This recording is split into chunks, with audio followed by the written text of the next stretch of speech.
Full-time movie fans. I'm here with my co-host. This is Michael, Hi. aka the Boss Hoss. That's the nickname he actually has. I didn't just make that up. Yeah. On the fly. Yeah. I am also your host, Daniel, aka Jarvis. It's good to be back. Well, actually, this might be the first one that goes up. I don't know what order these are going to be uploaded, but whatever you choose. yeah. So this may be the first one, or maybe the second, or the third. So welcome back, if it's depending on which order it is in. Welcome and back. Yes, yes. So we're going to be talking about Multiverse of Madness, Yep. Marvel. So we're getting into that a little bit. I think this is one of those movies that was very. I don't think it was split down the middle. I think it just had a lot of people didn't like it, but I also heard a lot of people who did. Yeah. But I think it was kind of leaning towards more people didn't like it than did. Yeah. I don't know. Is that what you got? That's kind The of consensus? what I've gotten from it. There's the talks that everyone talks about, which is like the decline of Marvel movies after in general, yeah. after Infinity War. Well, after Endgame, actually. Yeah. 'Cause Endgame was good. Yeah, it was phenomenal. Look, I'm not that big of a Marvel fanatic, but that was a good movie. Well, and I think I said this in the last video, or maybe this is the first time I'm saying it, depending on the order. But I think it's important to recognize, like, what Marvel has done. It's insane. Like, nobody ever would have thought that it would have been possible to create a cinematic universe in the way. I mean, when you think about just that's insane. Yeah, because serializing feature-length movies. Yeah. Yes, because you realize all the other studios that have tried to do something like that. You know, what's the failed Monsterverse and all these other ones. Even I think Alita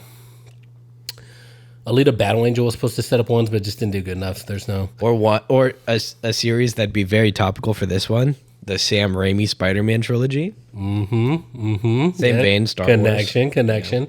So, but yeah, there's a lot of studios that have tried to do. I mean, and then the most obvious one is DC, which that's a whole different episode. Those characters changed by the minute. Yeah. Well, and for some of them for very good reasons, some for not good reasons, but.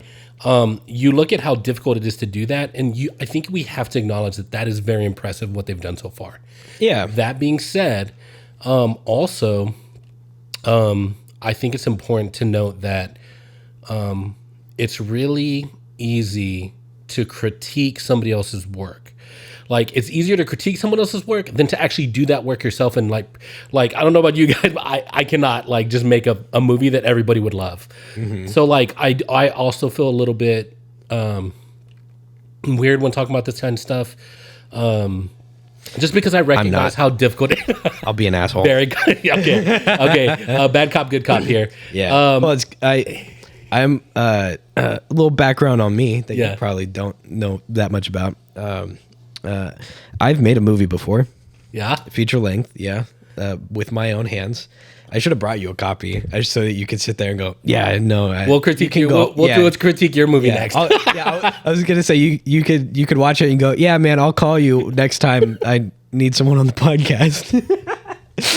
So, but you understand the process better than most, right? So, which is why I liked looking into the process of how Multiverse of Madness was made, because it connects a lot of the pieces that people had a lot of critiques about. Yes, which we're going to get into. We will. And here's what I would like to do. I actually, and I think this is what I'm going to do for the full, like from start to finish, of this channel, and discussing movies is, especially with Marvel movies, I think there's a lot of heavy criticism, and it's been getting more negative, as you said. Yeah. So that being said, I would like to start off with the things that we didn't like and get it out of the way, and spend as much time as we can leaving on a good note of what we did like and or love about the movie, because I think there is a lot to like. I think there's a lot to love about the movie as well. Yeah. So let's go. Let's start with. I mean, I guess, what was your overall impression? Like, you watched the movie, you came out of the theater. How were you feeling? Like. So, Martin Scorsese was quoted on his opinion of Marvel movies at one point, and he got a lot of flack for it, saying that they're not real cinema and they're more akin to like amusement park rides. While I don't agree that they're not real movies, because logically speaking they are. Yeah. I kind of understand where he's coming from. It's the emotional value of what is being given from the most recent movies is not in-depth thoughts and I guess moral conclusions, and they're more like, hey, look, these characters that you've known for the past like 10 years now, they're doing wacky stuff. You see that bus get cut in half? That was sick, right? He's doing the thing with his hands that makes the things happen. And there he is. There's Mr. Marvel 3. I don't know. But yeah, that's my thoughts coming straight out of the movie where, it was all right. I had fun. That was it. I had fun. It wasn't as thought-provoking or changing of my life as other movies around the time. Mm-hmm. Everything Everywhere All at Once. Oh my gosh! Which we will discuss that actual Multiverse of Madness. Yes, we will have an episode where we do that because that's an insane movie. Yeah, I absolutely love. Yeah, I walked out of that movie going, that was what I wanted from Multiverse of Madness. Yes. So that's I guess my biggest critique of it is that there has been this world made of so many really in depth and really like nailed down characters that were doing things that those characters wouldn't do, you know? Like what, for example?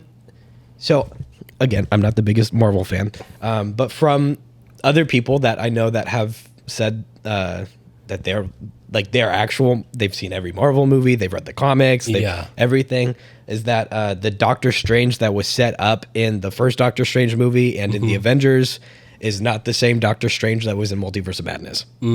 Is that he was very... he was a lot lighter and uncharacteristic, and it was the same problem that they had with the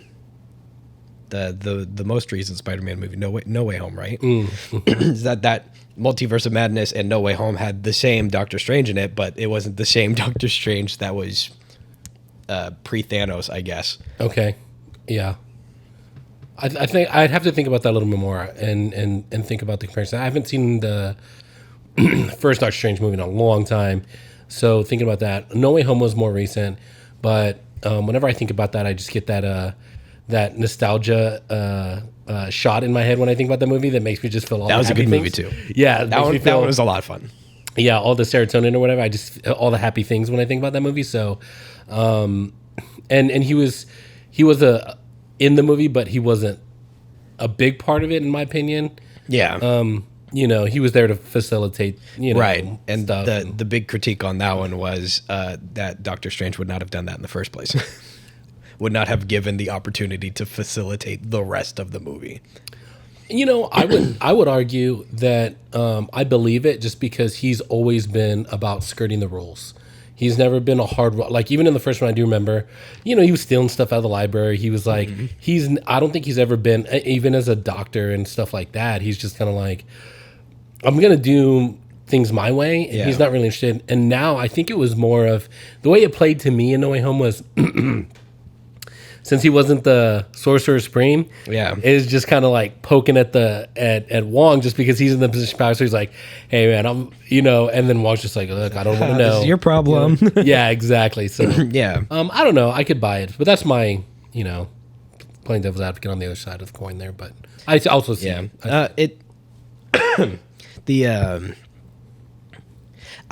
Honestly, I feel like I had less critique from an outside perspective than people who have been watching more movies, because a lot of my friends are like the movie snobs. Yeah, I am the lead of the pretentious film group, but they're all like my best friend Kevin. He'll go see a Marvel movie. He'll come out and go, "That was the worst piece of shit I've ever seen." And I'm like, "All right, well, hey, up to you, I guess." Yeah, just start riffing on it for like an hour. I definitely am a lot more of a Marvel fan, and I will say that Spider-Man was it just holds a special place in my childhood, as do the X-Men, because I watched the animated series of both of those. Yeah. As a kid after school. But when I watched it, I did enjoy it. But here's one thing about movies in general that I don't like, and we talked about this a little bit before. Is I just don't like, if you're going to create a movie and you're going to create an environment, you're going to create a story that is fictional, then I have to be able to believe the things that are in this world that you created. Yeah. And if it falls out of that, I get it takes me out of it in a negative way. Yeah. Because I'm thinking about it, I'm like, that doesn't make any sense. And that happened a few times in this movie. I think two very specific things that stood out to me, which I'll get into. I'll give you a quick example. Hopefully you've never seen this movie. It was the last Pacific Rim movie. I saw the first one. I did not see the last one. Did they only make two? I can't even remember. I'm pretty sure there's only two. Yeah, so there was one part where all the freaking monsters joined together and they turn into this huge giant Megazord one. And so Makes sense. one of the things they do is they trap one of the Jaeger's arms to one of the arms of the monsters and then tries to fly it out into space. I'm like, All right. first off, if it had enough thrust to pick up this thing and take it into space or whatever, Yeah. Why not just do that? it would have probably pulled the arm off by itself first before it took it up there. Yeah. And then secondly, that took me out of it so much that I was like, I can't believe that. But I'll say that overall, I really enjoyed Multiverse of Madness. It's not without its faults or critiques. I have it, but overall, I would say I actually enjoyed it. So we're on opposite sides of the coin. Maybe not very far. Yeah. But I think we're on the opposite sides of the coin because I would say I overall enjoyed it, and I think you would say overall it was okay. Yeah, just okay. Yeah. So when I look at these movies, and I talk to you about this as well, is I actually. There's small changes I think I can make that would be feasible. Like if they called me on set, they were like, "Hey, what do you think about this?" or like the script or whatever, right? And called me into a room and said, "Hey, what do you think about this?" I'd be like, "Ooh, I think if you just change these few things, it would be a lot better." Yeah. And then I have bigger sweeping ideas that's changes the whole movie. Mm-hmm. And so I think one of those that I had was one of the things that really kind of took me out of it that I didn't like. Was the Illuminati. The whole, all of them, they did not make any sense. Read in, actually, and this is, sorry, I'm jumping around so much, but I have my best friend Clint, so he'll probably be on the channel at some point, hopefully, because he's a full-time movie fan as well. Much so more than me, probably closer to the same vein as you. He tries to watch at least, I think, a few years ago before COVID, he had watched 60 plus movies for the year. Oh yeah, I had membership passes to. He has all the movies. Brew House and Alamo Draft House and yeah. Yeah, so he does that kind of stuff, but he kind of said that. Well, dang, now I lost my train of thought. The Illuminati. Yeah, the Illuminati. I don't think he was as bothered, but one of my things is I kind of know I have comic book knowledge. And he doesn't. So he's just takes the movies as they are. Yeah. And I have that extra layer of, it's I read the book. Right. And you know what I mean? Yeah. Syndrome is different with comics, but it's I read the book. So yeah. I have knowledge. And actually, shout out to Rob over at Comics Explained, because that's where I get a lot of my comic book knowledge from. I love watching his channel. He's great. Go check him out. Give him a like and a follow. But Comics Explained is where I get a lot of my movie knowledge. But Reed Richards, he has backup plans for his backup plans. And not only that, but he, even if he had to do something on the fly, they said he's the world's smartest man. I mean, they even claimed that. Now, if they didn't claim that, maybe it would have made the next moves a little bit easier to swallow, but everybody's seen it. You've been on the internet. You've seen the critique of Reed Richards saying, "Oh, blackballed here, and I'm not going to kill you." And I get that, but the biggest, most egregious thing is that I would have imagined that he would have had some kind of force field that would have came up if she got to the right spot, that he would have had some countermeasures in place. that could have like at least bought them some time to try to talk to her. Yeah. You know what I mean? And then the another thing was, which I think I'll put some screenshots of it. I took some photos when I was rewatching it. That whole fight scene, I was so pissed off because I was just like, you see Wanda kill Black Bolt, which is cool, and I love the way they did that. But what happens? Nothing. They're all just standing there. Reed's just like, whoa, whoa, whoa, like, and then Captain Marvel and Captain Carter, they're just standing there doing nothing, and then she starts attacking Reed, and I was just like, okay, she's obviously doing something to him. He's in pain, and then there's two shots that actually show Monica Rambeau and Captain Carter, and they're standing in the background. They go from to they're just standing in the background, and then I'm like, why isn't Monica Rambeau like blasting her right now so that she stops killing Reed? Yeah, and then or even Captain Carter, like, why isn't she doing something? Like, she should have been getting a better position around. Monica Rambeau is obviously the stronger one. Captain Carter is going to be support. Like, if she's this great war hero, like, then she should know, like, do something. Flank, do something, like, get in a better position while she's distracted. And then he gets completely demolished and explodes in a cool way. I have no critiques about how she killed him, Reed, that is. But at that point, it literally, Captain Marvel and Captain Carter, after his head explodes, they look at each other, and then they're like, oh, maybe we should do something. And I'm like, dude, you guys are supposed to be a team. And one of the other egregious things was, I really think Professor X should have been there right off the bat. Because if he was, he could have like stalled her out with his, telepathy. Like, he could have bought them some valuable time to set up a trap, for Reed to just wrap around her so she can't use her arms. Maybe she doesn't need them like Doctor Strange does to use it, but that could have been something to restrict. You know what I'm saying? Like, there's so many different things that it's just like, it's not believable that this is a team that worked together to defeat Thanos. Like, they look like, it looks like their first time they've ever encountered, a big issue. They showed up on set and started rolling, and they went, all right, have chemistry. Yeah. Well, it's not just that. It's just like, there was no choreography or thought behind that whole fight scene, I feel like. So that really kind of took me out of it. So you ready for the how the sausage gets made? Yeah. You ready for give us my give us a sausage tangent? Give us a sausage, Mike. I'm gonna give it the whole way. Okay. So this all starts back with a little thing called guilds.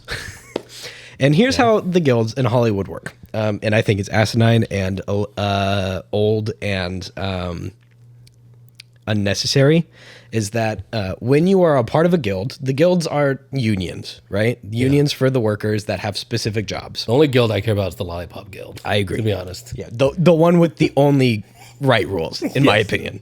Sorry to all of the other guilds, but y'all are silly, as the Lollipop Guild is. So the way that the guilds work is, if you are working on a production, a Hollywood production from at least the big studios, they have contracts that say, hey, you have to use our union workers. And because they have to use the union workers, they have to abide by the union rules. And a large part of every union's rules is, if a person gets hired to do a job, they do that job and nothing else, right? So that is a very important part of setting up why this has happened the way it did. Okay. So, for instance, the guy who puts up the lights, the gaffer, right?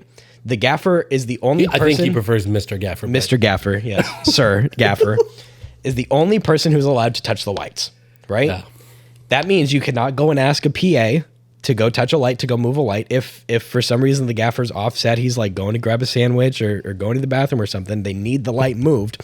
If that motherfucker's gone for 30 minutes, the lights stay the same. Yeah. Right? They can't, or else they will lose the union contract. They could get into civil lawsuits, and they could have the entire production shut down. Yeah. That's how stupid that rule is, right? Yeah. The director can't even walk up and go, okay, well, he's gone, but I just need to move like 3 inches to the left. Yeah. They can't do that. That being said, let me grab the search while I'm ranting. We've got two main players in how this was made, right? You got, well, more than two, but the two main players that we'll talk about. You got the director and you got the writer. Yeah. Every movie lives and dies based off of the script.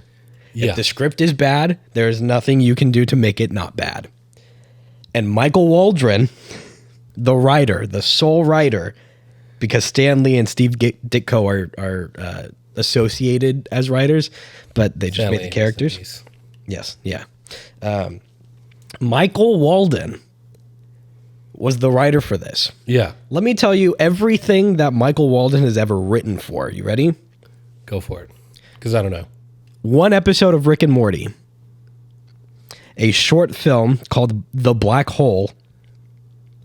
8 episodes of a Starz TV show called Heels. And Multiverse of Madness. Wow, that's quite the resume. Right. Wait, here's the important question. Which episode of Rick and Morty was it? It was in 2019, so it's season 4. Okay. I couldn't figure out which one. I was not going to go do the research and scrolling through every episode of Rick and Morty. Hey, tell us in the comments which one it is, because that's really gonna help. It will really help. You're right. I really wanted to. Episode, I really wanted to. So here's a little more background on Michael Waldron. And to be fair, I don't want to blame him. I don't want to. Because somebody with that little work on especially Marvel and feature films should not have written that kind of movie. Yeah. Most of his Hollywood work started in 2013 being an intern for Rick and Morty. Oh. Yeah, he was a production assistant and a writer's assistant for Community and was an intern on Rick and Morty. I know that show. So those are his two big, like, hey, I'm getting into Hollywood sort of deals. Yeah. And then in 2017, he decided he was going to start producing because he, I guess, saw, two big things, Community and Rick and Morty. Right. You see how those get made and you have a decent idea. And he started with deep cut here, YouTube Red. Do you know anything about YouTube Red? Very little. Okay, so YouTube Red was an effort by YouTube to try to make the creator space of YouTube more professional. So they were trying to give every large YouTube creator a space and budget to make higher end productions. Yeah. Including Michael Waldron, who came in, and his biggest claim to fame was being the executive producer for the entire series of Good Game, which was a narrative series made by the Game Grumps. That was his first foray into being like, I'm a big Hollywood guy, right? Yeah. And then he got to produce 10 episodes of Rick and Morty of season 3. He got to produce season 3. And then he made the short film in The Black Hole and Heels, whatever that is. And then worked as an executive producer for Loki. So somewhere between being an intern and making it to YouTube Red, he got a hold of a lot of money. And here's what generally happens when people decide that they're going to be producers and executives. Yeah. Is the way Hollywood works is the people with the money make the decisions, right? So not only did he... I buy that. Not only did he work as the writer for Multiverse of Madness, he's also a producer on Loki. Okay. He's also a writer on Loki. Okay. And so you can kind of piece together how he's weaseling his way into being an integral part of Marvel because he's giving them money to do stuff. Including what my opinion is, he gave them money to say, hey, make me the writer of this. I have a really good idea for Multiverse of Madness. Okay. And so he got himself into the Writers Guild and got himself represented so that he could be the writer for all of Multiverse of Madness. And there's a lot of problems with that because somebody who's not been in Marvel for a long time, there's rumors that he didn't even watch WandaVision and was just given the brief notes of what happened in WandaVision, which is kind of insane that if you're writing a movie about the entirety of Wanda's character, you didn't watch the fucking TV series that came out about Wanda's entire character, the only time that they cared about her in the series.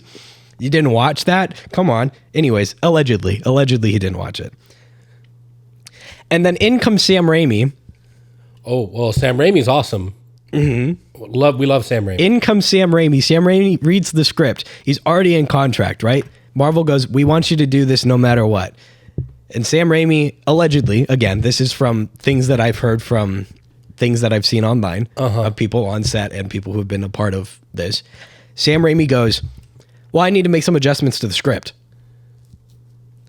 And they go, no, you can't. You have to do it this way. And Sam Raimi goes, okay. And that's why you get things like while people are being turned into spaghetti in front of other people. Because Sam Raimi went, I'm going to aggressively comply.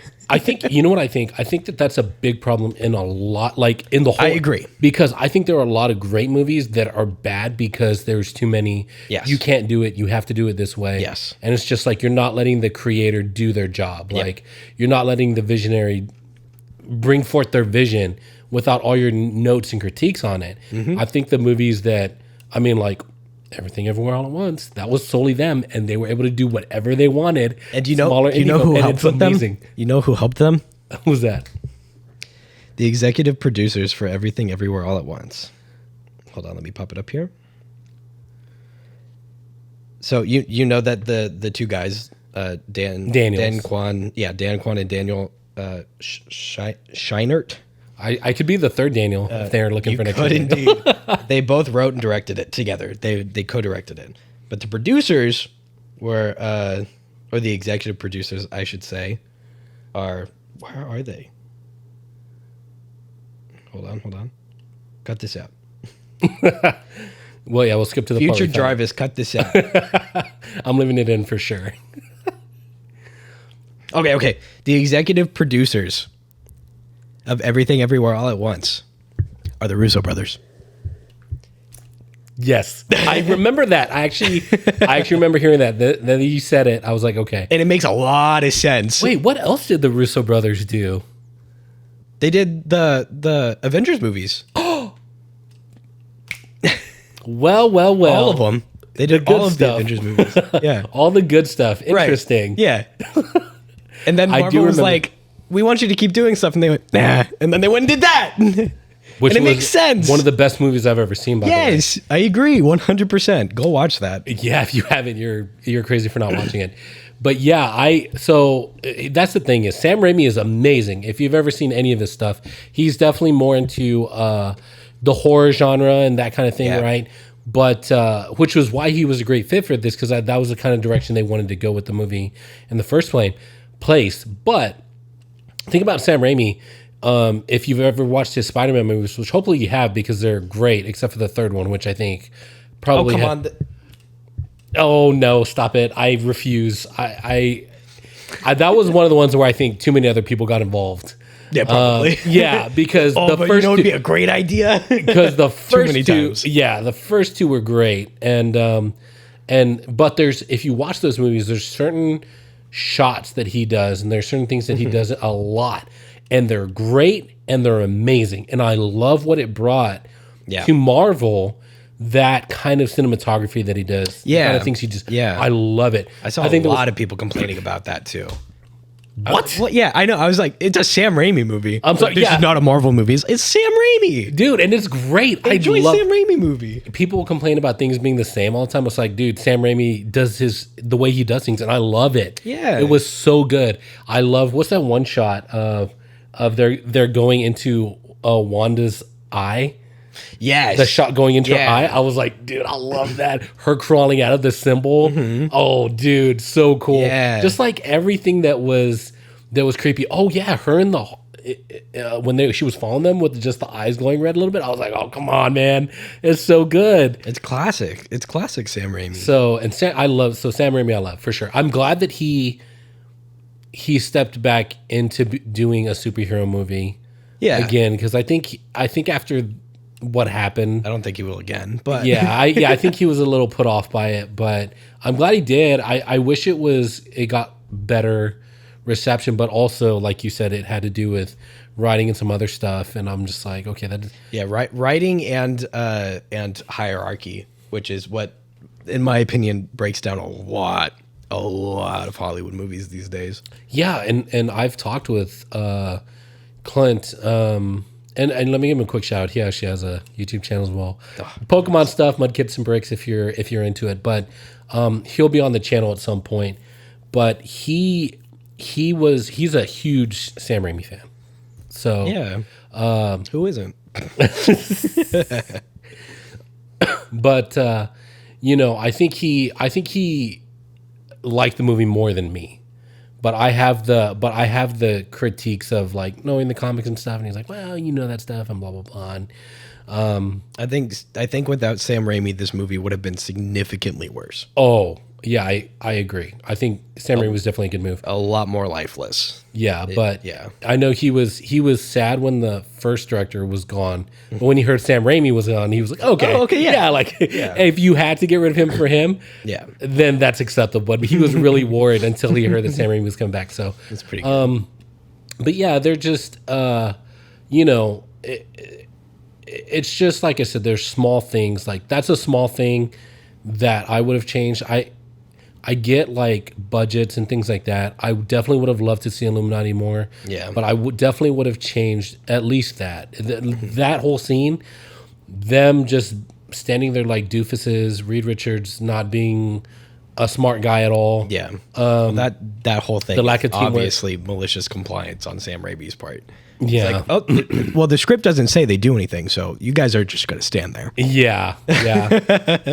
So I definitely would have changed that at the minimum. And I think like my idea for a bigger thing is I would have loved, which was I think on one of the drafts, I would have loved to have seen Doctor Strange's one of his foes nightmare, which I think would have. I think there's still some elements left in.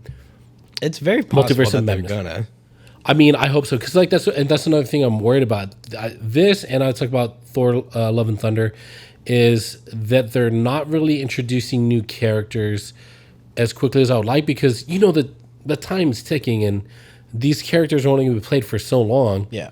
And so how often do we get new movies without getting new bad guys or characters introduced? So like with this one, we already know who Wanda is. So I would have loved to have seen Nightmare, which I think fits in great because Nightmare feeds off of obviously nightmares, right? And so with the after effects of what Thanos did, I believe that people being super stressed out, they're having worse dreams, powers up Nightmare to where he's getting strong enough where he can leave he wants to conquer more than just his own dimension wherever he is.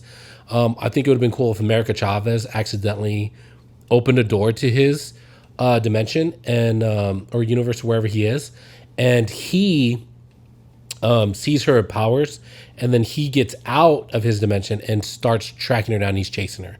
And they do actually, in fact, get Wanda to come and help because this guy is insane and she's insanely powerful. And then my idea for the story would have been that they can't really kill Nightmare because he's just too strong. And he's always going to be, I think he's one of those concepts that's always wrong. As long as life exists and those negative sleep processes happen, he's going to exist because he feeds off of that. That's basically his life force. So as long as people exist. Now, that being said, they just kind of find a way to trap him. Maybe the Book of Ashanti's in there, maybe not. But they find a way to just kind of trap him. I think throughout this process, they can allude to Wanda maybe seeing her kids in one of these different universes and feeling that pull for her kids again that she lost. Because for me, I felt like she kind of was coming to terms with losing her kids, and like she kind of went a little overboard and stuff like that. I also see the fact that it alluded to her using the Darkhold at the end and hearing her kids, so I get that as well. So that could play into it in the sense of like, as they're taking care of Nightmare's going after America Chavez because of her powers. I think there could have been small hints that Wanda saw the benefit of America Chavez's powers as they were trying to save her. And once they finally get rid of the guy that they can't beat, they kind of trap him in his own place again. I think it would have been cool to, like we talked about earlier, have a shot of her fingers turning black and then her killing one of the Illuminati, like right off the bat. Everybody's freaking out. They don't know what's happening, but it's actually Wanda. And then then she can explain like, oh, I need her power because I need my kids. And she could have been the main bad guy, but I still would have liked to have seen Nightmare or someone new introduced like that. But again, that's who knows how many millions of dollars extra to do my version. But that's my fever dream. At the very least, I think I would have tweaked just the Illuminati, to be honest with you. I don't know. They were used as a set piece and not as characters. Yes, exactly. I don't know. I think that's my small list. That, and there was the part where she was chasing them to the Book of Ashanti, and then at some point they stop and wait for her to show up behind the door. I'm like, dude, keep running. And Doctor Strange, when he gets the book, he's taking a sweet time, like, oh, here's the book. I was like, bro, open that thing up and freaking do something. Yeah. But those are small quibbles. After that, I think I'm good. I don't know if you have. I definitely want to start getting to the good stuff that we liked about the movie here. So, continuing my rant about Michael Walden. Yes. This goes a lot deeper. So I can feel it's the inconsistency, some deep-rooted stuff. Yeah. That you're dealing with. He kicked my dog. He stole from my family. Sounds like it. It's God. Okay, so we're gonna get into some weird like story conspiracy type stuff. The man got his break working on Rick and Morty, right? And there's a lot of people, and he worked specifically on season 3 and some of season 4. And there's a very well spoken video essay that I saw on YouTube that explains this in much greater detail. But there's a common agreement that Rick and Morty started falling off in season 3, and the reason why, which I kind of disagree, but the reason I disagree is because I think the episodes are better. Probably my favorite season. But the reason they say that is because all of the characters changed their core beliefs. And all of the characters changed their core beliefs, not in ways that are progressive to their characters, but regressive to their characters. So Rick and Morty started out being about this drunk scientist taking his grandson on adventures. The pilot episode is drunk Rick saying that he's going to drop a neutrino bomb on the world and get rid of it, and Morty stops him from doing so. Right? That's how we're introduced to these characters. Seasons 3 of Rick and Morty is when they started saying that Rick is the smartest man in the universe. Right? And they stick by that. Like, that's a new rule for the entire series, is Rick is the smartest man in the universe. And no matter what happens to him, he can either have a exoskeleton bodysuit that gets him out of any situation at any time, or a high school girl can just get the best of him and kill his best friend at any point in time. Right? Like Deus Ex Machina, no matter what. Right. And the problem with doing that is that another season 1 episode, if you can recall way back to season 1, was that there was an episode where Morty gets a love potion from Rick, where Rick gave, I don't remember what pheromones, and then Morty ended up getting it spread to everybody, and Rick's idea to counteract the love potion pheromones was to put mantis pheromones, because mantises eat their loved ones, right? So they'll cancel each other out. There's no way in any universe you can convince anybody that the smartest man, drunk or sober, would think that was a good idea. And so it takes the core character structure from season 1 and 2, and they go, yeah, fuck it, we're going to do something else. And that's where Michael Walden learned about characters, is that you can take the things that make the characters, but if you have an idea that doesn't really fit with the characters, fuck it. Just put it in there anyway. Which is why we get evil Doctor Strange and Wanda doing God knows what, and the Illuminati that apparently isn't even close to what they should be, and all of this fun. Like, I would say that if I can credit anything to Michael Walden, he's really good at creating the spectacle. Right, the set pieces and the design of the world that he was trying to create was well done. Could it have been better? Yes, but I couldn't have done it. Right. That's like, but the thing that was missing, the core thing that was missing, was the characters being put in the world were not the same characters that everybody had already come to agreement with. Right. These are, hey, who cares if Doctor Strange needs to put a hold down on the rules or whatever, but he doesn't really want to. But he's also like your dad now, so that's fine. And Wanda will, I think you said it, will in one scene be like, goodbye, goodbye, goodbye, and then just be playing nice to, I don't know, to do it, I guess. Yeah, real quick, let me explain that one. That's a critique too, is that I got this from another video on YouTube as well, but some guy mentioned that they didn't really scale her aggressiveness correctly, which she came right off the bat just wiping people off the face of the mat, disintegrating them, throwing, heavy cannons on people and murdering, which she could have done any time to secure America Chavez. Right. But when it comes to our main characters, obviously she didn't. She played nice. Right. I think that it should have been, exactly. It should have been her playing nice because she still has herself. A little more than as she progresses, the more she uses the Darkhold, the more she loses herself to, the Darkhold itself and gets corrupted by it. So it should have been that she was playing nice with the people in Carmitage, and later on we see her get more and more aggressive to where we get to the Illuminati, and she's just straight up murking fools because it's just like nothing will stop me from getting my kids, and there's no progression. Or okay, the more fun, very character driven version, where it's the original idea that it's a Wanda movie, not a Doctor Strange movie, and the entire movie is Wanda trying to figure out what's actually real around her. That's interesting. Where she goes, well, these people are all made up in my mind anyway, so I'll just kill them. And then going, wait, are these people dead? Oh fuck! Are they even real? Oh, they were. Whoops. Are you Steven in front of me, or am I making you up right now? Or I mean, does it matter? Who is this girl? Obviously, she's real. But the next time I see her, I might have just made her up. I don't know. Yeah. I don't know anymore. That would have been interesting. That would have been crazy. Have been an interesting take for sure. I think Sam Raimi could have pulled that off. Oh, absolutely. If he, had the ability to. But the like psychological thriller and horror of that would have been inside of her brain. That would have been very different for Marvel. I don't think that would have ever got approved, but that's a cool idea. That's a different Marvel. She's not gone, right? Wanda is still a character. Yeah, that's true. Hire me. I don't know anything about these characters. Okay, I'm not claiming to be a writer, producer, or anything. But I am good at knowing when something doesn't make sense. Yeah. So if you read me something, I would definitely be able to find the BS and weed it out very quickly. Oh. So you should hire me too. Hire us.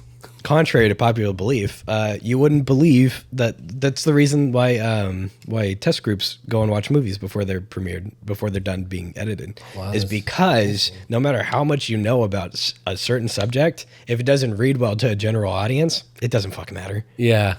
Yeah, true. So that's usually when I make something in my own life, I have my friends who are very good at what they do take a look at it. Yeah. And I also give it to like my dad or, somebody who doesn't know anything at all what's going on. They're like, well, my feedback might not make sense or might not matter. And I'm like, no, your feedback kind of makes the most sense. Yeah. And matters the most, because if they go, yeah, this makes sense. These characters interact in this way. And then you move over to dad and dad goes, yeah, I don't know what's going on. Yeah. You go, okay, well, the audience doesn't know what's going on. So it's important. It's an important job. Sorry to bring this up again, but which is why Everything Everywhere All at Once is so good, because it's very complicated, but you don't get lost in it. It's simple enough. It's grounded. It's crazy. Yes, it's crazy how much is going on, but you don't feel lost or confused as you watch it. But anyways, that is a great example as a character-driven movie. Yeah, where the characters are driven by spectacle. Mm-hmm. Which is what I think Multiverse of Madness was trying to be, but it ended up just being a spectacle with some characters in it. Yeah. So good stuff. Yeah. What did you like? What did you love? That's what I want to know. What did you like? Beautiful. What did you love? Well, yes, it's a very beautiful movie. Like the all of the CG, everything looks very beautiful. Yeah. Is where we live in the golden age of CG, and it's very nice. There are arguments to say that it's like degrading the quality of movies, but I think we're really coming into our own with it, and Marvel has done a really great job of helping progress that. Yeah. And I'm not going to go on another 10-minute rant about the the things that we've gotten from them. But it's generally a very pretty movie. They do things with action that their predecessors, Michael Bay, would normally make you dizzy and don't. Right. Michael Bay. And I do enjoy the dichotomy of Stephen Strange and evil Doctor Strange. I thought that was fun. Yeah, and I love that. I feel like it played very well. I know a lot of people didn't like it, but I thought it played well. Really? Yeah. A lot of people thought that. Wasn't it the like? I know. I don't know. I love it. That was so good. Fun. I liked the multiverse thing. I liked the multiverse thing so much that I wish that it wasn't just like a 10-minute dip in the third act. I really just wanted more of it. That's how good that part was. Yeah. Is that if they made the entire third act just them hopping through different dimensions to go do, I don't know, literally anything, I would have had so much fun. Yeah. That I am a sucker for that. Yeah, seeing other stuff, that's another thing that would have been a lot cooler if they would have spent some time in at least one or two other different I think that's why people started calling it Multiverse of Madness, because there was like, the multiverse was like 3 universes. Yeah. Yeah, that's true. Those are my 2 big ones. I like America Chavez. I think she's fun. Yeah. How'd you feel about Pizza Papa? That was great. I also liked his little cameo at the end. Classic Sam Raimi staple. Oh yeah.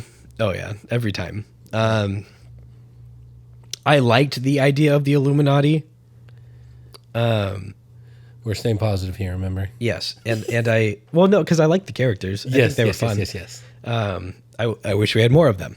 Yes. Good. Could have been better if we had more. Yeah. And I guess that's another thing with we liked it, but we didn't like so much of everything in one place is like you can't spend the time doing it. And I guess that's another thing with somebody who's only ever worked on series and not feature films, and that's back to positive. So the soapbox comes out every once in a while. Yeah, I'll keep standing on it. It's still right here. It never went away. I keep on hopping up and back down. Let's see. I think the setup was pretty solid. Yeah. It's like really straightforward. It's, hey, this thing's happening. This girl, she keeps on hopping through different universes and doesn't know where she is. We got to get her home. This is a problem. Yeah. And that made a lot of sense. And then Wanda showing up and being like, hey, you have my kids, bitch. And yeah. You're the only one that can get me there. That made sense. And the progression of that part of the story makes pretty clear sense. I actually don't think it was confusing at any point either. It was very clear what the motive and what the intent of everything was. Right. And that's good for any movie, because if you don't know what's going on, then yeah, I agree. I loved the evil Doctor Strange. I loved Dead Doctor Strange. Yeah, that was fun too. That was cool with all very the Sam Raimi. Yes, very extremely. Sam Raimi. But that was part of what people were complaining about the Sam Raimi thing. It was like the Dead Doctor Strange made no sense and was too cartoony, and I was like, that's just Sam Raimi. That's part of what he does. When we're talking about Sam Raimi, obviously Sam Raimi is a plus. Yeah, his cinematography is a plus. I love the way he shoots things. It's amazing. It's so different from everything else that's in Marvel. So I love that. I love getting when we can get that kind of variety, seeing something a little bit different, which is why I love Shang-Chi. We'll get to those movies as well at a later time. But the cinematography he brings, I love Dead Doctor Strange. I loved him and Evil Doctor Strange. Can we talk about their battle with the freaking music notes? That was fun. That was also very peak Sam Raimi. Very cool way to show the versatility of his powers first off, but also to use music notes as a weapon. Yeah, it was neat. If you want to get very deep into it, you could say, music is so powerful, and like we could talk about deeper layers than that, and how music can be used as a weapon, or there's room for those conversations. But I just visually so cool. I mean, basically using it as like a Kamehameha when he powered up the freaking music notes, and it's just I loved watching. That was so cool. He won with the little harp pluck. Yeah. And the one note that kind of just put him over the edge. I was like, there's, again, you want to get super meta and super deep. Like, you could read all kinds of stuff into that. And maybe in his mind, there are some of those things, but we won't go into that now. I think that it was just such a cool visual. Loved that. Really loved that. Yeah. I love that they really were showing, also in that, Doctor Strange's. So evil Doctor Strange said what our Doctor Strange would not admit, which is that he was not happy. Yeah. He's extremely unhappy. Yeah. And the thing that makes him happy is what he can't have, which is Christine. And they had a moment. He had a moment with 838 Christine, but in his world, and how it matches with the same problem Wanda has. Mm-hmm. So exactly. It's basically the show don't tell version of, hey, I know how you feel. Yeah, exactly. That's a very good point, because he wanted that too, but in his world he couldn't have it. Right. Same as Wanda. Right. And where there might have been some hope was where the Doctor Strange of that different universe wasn't. Yep. But that he is not gonna do what Wanda did. He's not just gonna jump universes so that he can have what he wants. Right. He's gonna stay and do what's right, because he's our Doctor Strange. And our Doctor Strange roll like that. Yeah. He's depressed and he's okay with it. And he's going to keep pushing through that depression and unhappiness. He is going to be depressed. To save the world. And he's still going to be very arrogant about it along the way. But that's right. Because that's who he is. That's right. But that says a lot too. She mentioned you have to be the one holding the knife. And he does. He very much has to be the guy. He's the one that knows best. He's the one that's going to figure everything out. He's going to be the, you know what I mean? Like, we look at Endgame and it's really... Yeah, that's really Tony's. He's the one in the infinite universes that wins. Yeah, and he loses for it. Yeah. So but yeah, overall, bro, for me, so like if you're, this movie's been out for a long time, so you can't just go and see it in theaters. But like, what I want to know is, I would love to hear from you guys, like, what did you like? What did you not like? If you could change anything, what would you change? Yeah. Like, and really just overall, what are your thoughts? Because like I said, for me overall, I enjoyed it. I liked it. It wasn't the best Marvel movie I've seen by far. It wasn't the worst I've seen by far. It was, there's only one Marvel movie I haven't seen, and I think it's still, as far as I know, is ranked as the worst, is Thor. What was the Thor... The Dark World, is that the one? Is it really the worst rated? That's like the only Thor movie I've seen. And the one with the dark elves and stuff, yeah. The second one? I don't think I've ever seen that one, because I heard it was so bad. But anyways, I would say that overall I really enjoyed it. And to be honest with you, the pluses for me do outweigh the negatives. And I probably would have even liked it just a lot more if, instead of them doing the Illuminati the way they did, if they just like nixed the Illuminati. I would have rather them not had the Illuminati and shown us more of the multiverse than have them in there for just the fan service, which fan service is good if done right. It can get overwhelming. And I think that, like, for me, No Way Home tiptoed on the line of a little bit too much. I agree. But I think they towed the line so well that it was always heavily leaning to like perfect amount. And only very slightly did I feel like, you're on the line. But they never jumped over into the bad side where, what was it? Freaking, oh my gosh. We have so many movies to talk about, bro. The worst example I've ever seen that I can think of is the last Star Wars movie, The Rise of Skywalker. Worst, like, it was audience placating. It was that fan service. That's the worst fan service I've ever seen in my life. In the theaters, I absolutely hate it. In the theaters, by the way, never watch a movie with me in a theater. I'm the worst person to do it with. I talk the entire time, and I will make it about me. But I saw that in theaters, like opening day, and I know exactly what you're talking about. And everyone else went, and I went, no. Yes, super loud. Yes, because it was so bad. Yeah, who I was with was so like, bad, so forced. No pun intended. Yeah, so that's what I'm saying is, like, there's good levels of fan service and bad levels, and so Yeah, that's egregious. yeah, it's That's like picturesque. This is not okay. yeah, we're gonna do that. I don't know if the video can see it, but I got my little Star Wars thing up here. Got my little lightsaber right here. Let me get this a little. I might edit this out. Got my little lightsaber here. So we're definitely gonna do some Star Wars. Have you heard of NeoPixel lightsabers? I have, but I just got the money for those. But yeah, so a lot more movies to come. Thanks for hanging out with us. Hope you had a good time. Recommend a movie.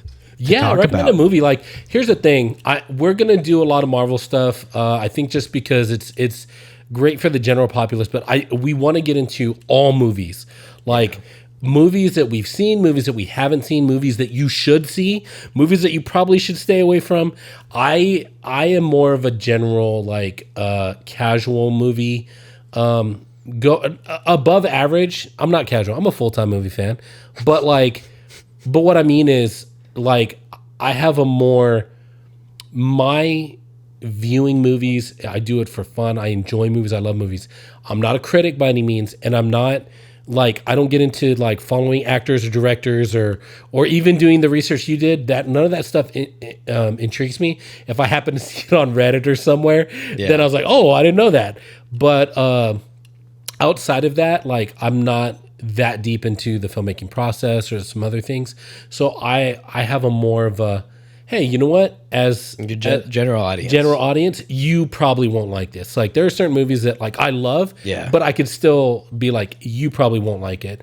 And then of course I'm always going to have, as much as I can, the boss Haas himself, to bring the more deeper, what's it called? Cinephile aspect to it. And Clint as well, my buddy Clint, who he's going to be on here. He's a cinephile in the same vein, so we'll have that kind of balance as well. I am a bad movie sommelier. If you want recommendations for movies that are so bad they're entertaining, I got you all day. I could have, if you said, hey, I need a really bad action movie just to sit down and be mad at, Neil Breen. If you want terrible psychological horror, fucking Birdemic, Yeah. If you want fantastical, casual, everybody run of the mill, whatever, go watch A Talking Cat. That's a great movie. But yeah, those are things that I should absolutely force you to watch. Yeah, I will. And I will. I will hate every moment of it and enjoy it. I don't know about that.